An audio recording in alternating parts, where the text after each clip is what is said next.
السلام علیکم ناظرین، سلامتی ہو آپ پر جہاں بھی آپ ہوں۔ کیلنڈر پر آج تاریخ ہے 12 صفر، انگریزی تاریخ 20 ستمبر ہے۔ اپنے میزبان راہی حجازی سے عالمی خبریں سنیے۔ افغان خواتین کے لیے شریعت کے تحت طاقتور اور مؤثر انتظامیہ قائم کی جائے گی۔ طالبان کے ترجمان اور افغانستان کے نائب وزیر اطلاعات و نشریات ذبیح اللہ مجاہد کا کہنا ہے کہ افغان خواتین کے لیے شریعت کے تحت طاقتور اور مؤثر انتظامیہ قائم کی جائے گی۔ افغان خبر رساں ایجنسی کے مطابق ذبیح اللہ مجاہد نے ایک انٹرویو دیتے ہوئے کہا کہ گزشتہ حکومت کی خواتین کی وزارت خواتین کی نام نہاد انتظامیہ تھی۔ ذبیح اللہ مجاہد کا کہنا تھا کہ خواتین کے لیے انتظامیہ اسلامی اصولوں کے فریم ورک میں بنائی جائے گی اور اس انتظامیہ کو کسی وزارت یا وزارت کی سب ڈویژن کا نام دینے کی ضرورت نہیں ہوگی۔ ذبیح اللہ مجاہد نے کہا کہ ماضی میں خواتین کی وزارت نے افغان خواتین کی زندگی کے بہتری کے لیے کچھ نہیں کیا۔ وزارت ہونے کے باوجود دیہی علاقوں میں خواتین بنیادی حقوق سے محروم رہیں، جبکہ اب افغان خواتین کے لیے شریعت کے تحت طاقتور اور مؤثر انتظامیہ قائم کی جائے گی۔ واضح رہے کہ 17 ستمبر کو طالبان نے خواتین کی وزارت کو وزارت اخلاقیات میں تبدیل کر دیا تھا۔ یہ فیصلہ اس وقت سامنے آیا جب عالمی میڈیا نے یہ خبر چلائی کہ افغانستان میں لڑکیوں کو سیکنڈری اور ہائی اسکولز میں جانے کی اجازت نہیں، لیکن طالبان کا کہنا تھا کہ وہ لڑکیوں کے اسکولز کو دوبارہ شروع کرنے کے طریقہ کار پر کام کر رہے ہیں۔ امریکہ اور نیٹو افغانستان میں تعمیر نو کا خرچہ اٹھائیں۔ چین، ایران اور پاکستان نے مل کر مطالبہ کیا ہے کہ افغانستان میں تعمیر نو پر ہونے والا خرچہ امریکہ اور نیٹو کے ممالک برداشت کریں۔ ان ممالک کے سربراہان نے تاجکستان کے دارالحکومت دوشنبے میں جاری شنگھائی تعاون تنظیم کے اجلاس میں یہ بات کہی تھی۔ روسی صدر ولادیمیر پوتین، چینی صدر شی جن پنگ، ایرانی صدر ابراہیم رئیسی اور پاکستانی وزیر اعظم عمران خان نے اس اجلاس سے خطاب کیا تھا۔ اجلاس میں پڑوسی ممالک سے خوشگوار تعلقات، انسداد دہشت گردی اور منشیات پر روک جیسے موضوعات پر خاص طور سے مباحثہ کیا گیا تھا۔ واضح رہے کہ دوشنبے میں چین، ہندوستان، پاکستان، روس، ایران، تاجکستان، ازبکستان اور کرغزستان جیسے ممالک پر مشتمل شنگھائی تعاون تنظیم کا اجلاس منعقد ہوا، جس میں امریکہ پر اس بات کا زور دیا گیا کہ وہ طالبان سے رابطہ قائم رکھے۔ ساتھ طالبان سے مطالبہ کیا گیا کہ وہ حکومت میں افغانستان کے تمام گروہوں کو نمائندگی دیں۔ نیز انسداد دہشت گردی اور منشیات کے کاروبار پر پابندی کا خصوصی طور پر تذکرہ کیا گیا۔ اجلاس کے بعد افغانستان کے پڑوسی ممالک کے گروپ نے خاص طور پر ایک مشترکہ اعلامیہ جاری کیا، جس میں ان مطالبات کو دہرایا گیا۔ واضح رہے کہ اس گروپ میں ہندوستان کو چھوڑ کر باقی سارے ممالک شامل ہیں۔ اس دوران روسی صدر ولادیمیر پوتین نے ویڈیو لنک کے ذریعے خطاب کرتے ہوئے کہا کہ طالبان کو پرامن افغانستان اور معمولات زندگی برقرار رکھنے کے اپنے وعدوں کی تکمیل کے لیے شنگھائی تعاون تنظیم اپنا اثر و رسوخ استعمال کرے۔ انہوں نے امریکہ سے افغان حکومت کے منجمد اثاثے بحال کرنے کا بھی مطالبہ کیا تاکہ کابل کے نئے حکمراں منشیات اور اسلحے کی فروخت نہ شروع کر دیں۔ روسی صدر کا کہنا تھا کہ 20 سالہ جنگ کے بعد افغانستان کی تعمیر نو امریکہ اور اس کے اتحادیوں کی بنیادی ذمہ داری ہے، جو اس ملک کی تباہی کے ذمہ دار بھی ہیں۔ انہوں نے کہا کہ افغانستان سے جلد بازی میں کیے گئے فوجی انخلا نے مسائل کا پینڈورا باکس کھول دیا۔ روسی صدر نے مطالبہ کیا کہ نئی افغان حکومت اگرچہ منتخب کی گئی حکومت نہیں ہے، تاہم اس کے باوجود اس کے ساتھ کام کیا جائے۔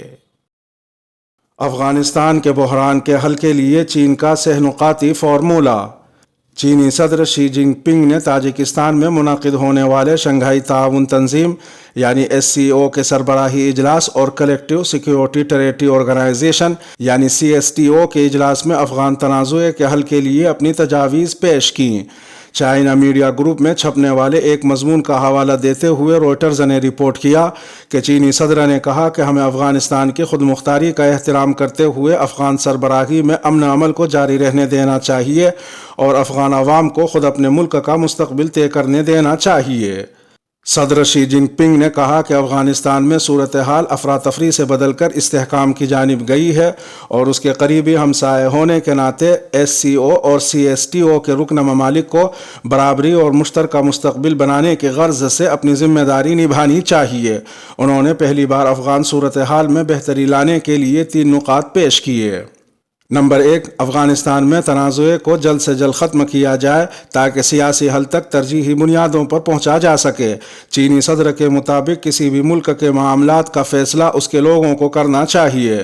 نمبر 2، ملک کو بین الاقوامی برادری میں واپس لانے کے لیے افغانستان سے روابط اور بات چیت کا سلسلہ شروع کرنا اہم ہے۔ چینی صدر کے مطابق افغانستان خطے میں اہم ملک ہے اور اسے الگ تھلگ نہیں کرنا چاہیے۔ ان کا کہنا تھا کہ چین کی تجویز ہے کہ ملک میں تمام دھڑوں سے بات کی جائے تاکہ ایک مشترکہ سیاسی ڈھانچہ قائم ہو جو اعتدال پسند اور سمجھدار ملکی اور خارجہ پالیسی اپنائے۔ نمبر 3، تمام ممالک کو افغان عوام کی مشکلات آسان کرنے میں اپنی ذمہ داری نبھانی چاہیے۔ چینی صدر نے کہا کہ چین افغانستان کی انسانی بنیادوں پر امداد کی حامی بھر چکا ہے، جبکہ وہ ممالک جن کی وجہ سے آج ملک کا یہ حال ہے انہیں بھی قدم بڑھانا چاہیے۔ صدر کا مزید کہنا تھا کہ چین دنیا کو یاد دلانا چاہتا ہے کہ نام نہاد دہشت گردی کے خلاف امریکہ اور اس کے اتحادیوں کی جنگ ہی آج افغانستان میں بحران کی وجہ ہے۔ چینی صدر کا مزید کہنا تھا کہ وہ کسی بھی ملک سے زیادہ ذمہ دار ہیں کہ افغان لوگوں کو معاشی اور انسانی امداد فراہم کریں اور ان ممالک کی بھی امداد کریں جو پناہ گزینوں کو قبول کرنے کو تیار ہیں۔ صدر نے کہا کہ انہیں یہ بحران پیدا کرنے کے بعد اسے افغان عوام اور ہمسائیوں پر منتقل کر کے نہیں جانا چاہیے۔ داعش کا افغانستان میں طالبان پر بم حملوں کی ذمہ داری قبول کرنے کا دعویٰ۔ انتہا پسند جنگجو گروپ داعش نے افغانستان میں متعدد پے در پہ حملوں کی ذمہ داری قبول کرنے کا دعویٰ کیا ہے۔ ان حملوں میں طالبان کو نشانہ بنایا گیا تھا۔ داعش نے کہا ہے کہ ہفتے اور اتوار کے روز متعدد بم دھماکوں میں طالبان اہلکار کے 35 ارکان ہلاک یا زخمی ہوئے ہیں۔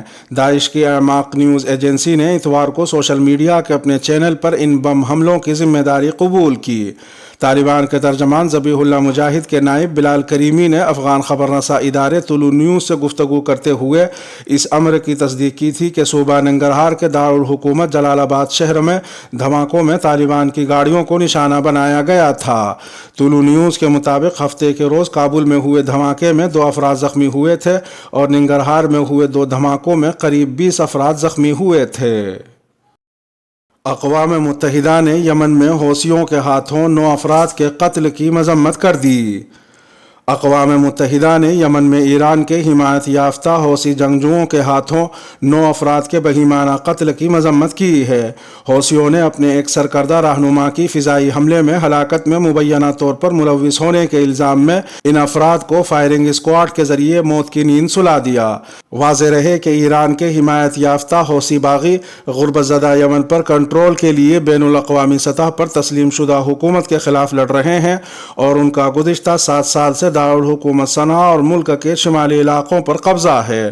حوثی ملیشیا کی ایک عدالت نے ان 9 افراد کو 2018 میں ایک فضائی حملے میں حوثیوں کی سپریم سیاسی کونسل کے سربراہ صالح الصماد کی ہلاکت میں ملوث ہونے کے الزام میں سزائے موت سنائی تھی۔ حوثی جنگجوؤں نے ہفتے کے روز اس عدالتی فیصلے پر عمل درآمد کیا۔ حوثی عدالت نے ان کے علاوہ 7 اور افراد کو بھی سزا سنائی تھی۔ اقوام متحدہ کے ترجمان نے اتوار کے روز ایک بیان میں کہا کہ سیکریٹری جنرل اینٹونیو گوٹریس کو ان افراد کو بہیمانہ انداز میں موت کے گھاٹ اتارنے پر افسوس ہے۔ انہوں نے مزید کہا کہ ان میں سے ایک شخص مبینہ طور پر حراست میں لیے جانے کے وقت نابالغ تھا۔ ترجمان نے بیان میں مزید کہا کہ انٹونیو گوٹریس عدالتی کارروائی کے نتیجے میں ان اقدامات کی شدید مذمت کرتے ہیں۔ ان کو ایسا نہیں لگتا کہ بین الاقوامی قوانین کے تحت مقدمے کی منصفانہ اور شفاف سماعت کے تقاضے پورے کیے گئے ہیں۔ واضح رہے کہ یمن میں 2014 سے مسلح تنازعات جاری ہے۔ تب حوثیوں نے دارالحکومت صنعا پر قبضہ کر لیا تھا اور یمنی صدر عبد ربہ منصور ہادی کی حکومت کے وزراء جنوبی شہر عدن منتقل ہو گئے تھے۔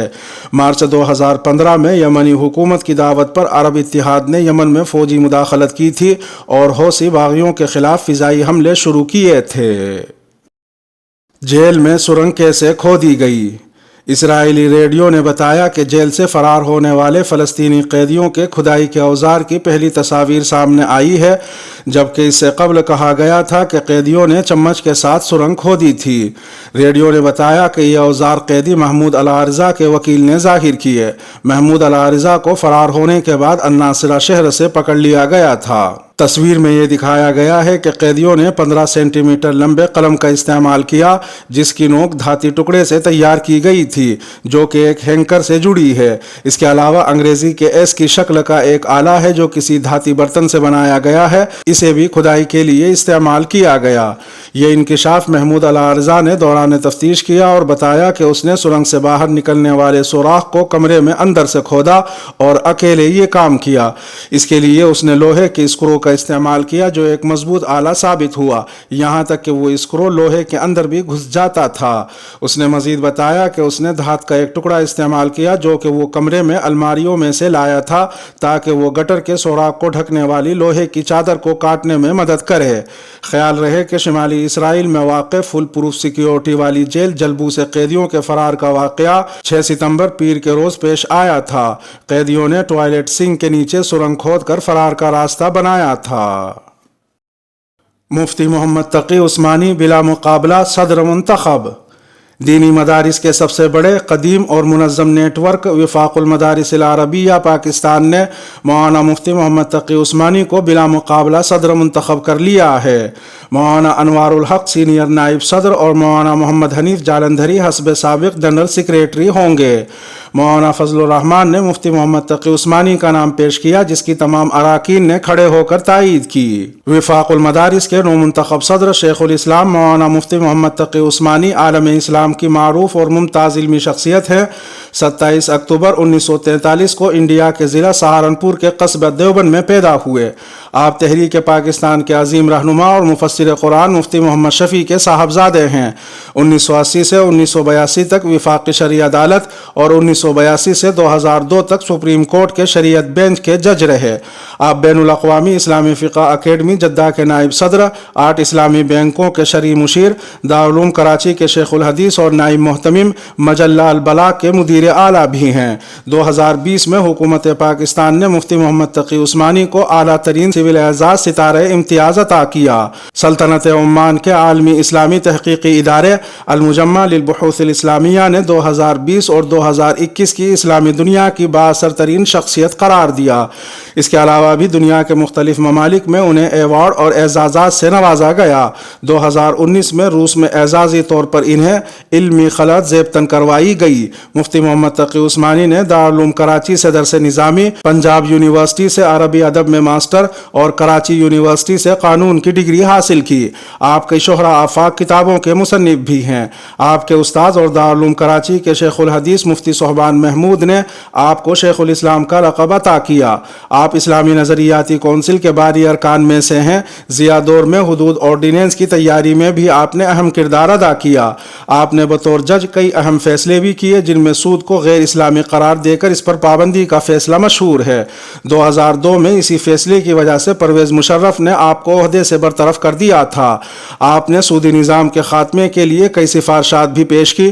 مفتی محمد تقی عثمانی نے اسلامی بینکاری کا ایسا نظام وضع کیا جو عصر حاضر کے تمام معاشی تقاضوں کو پورا کرتا ہے۔ آپ کئی اسلامی مالیاتی اداروں کی اکاؤنٹنگ اور آڈیٹنگ آرگنائزیشن کے چیئرمین بھی ہیں۔ سن 1974 کی تحریک ختم نبوت میں بھی آپ نے اہم کردار ادا کیا اور مولانا سمیع الحق مرحوم کے ساتھ مل کر ایک دستاویز تیار کی جو پارلیمنٹ میں پیش کی گئی۔ آپ کے 2 بیٹے عمران اشرف عثمانی اور حسان اشرف عثمانی ہیں۔ مفتی اعظم پاکستان مفتی محمد رفیع عثمانی، اردو کے مشہور شاعر محمد ذکی کیفی اور سیرت النبی صلی اللہ علیہ وسلم پر غیر منقود کتاب ہادی عالم کے مصنف مولانا محمد ولی رازی آپ کے بھائی ہیں۔ اس کے ساتھ ہی ویڈیو کا اختتام ہوا۔ اپنے میزبان راہی حجازی کو دیجیے اجازت۔ لائک کرنے والے کرم فرماؤں اور سبسکرائب کرنے والے عنایت فرماؤں کو راہی حجازی کا سلام پہنچے۔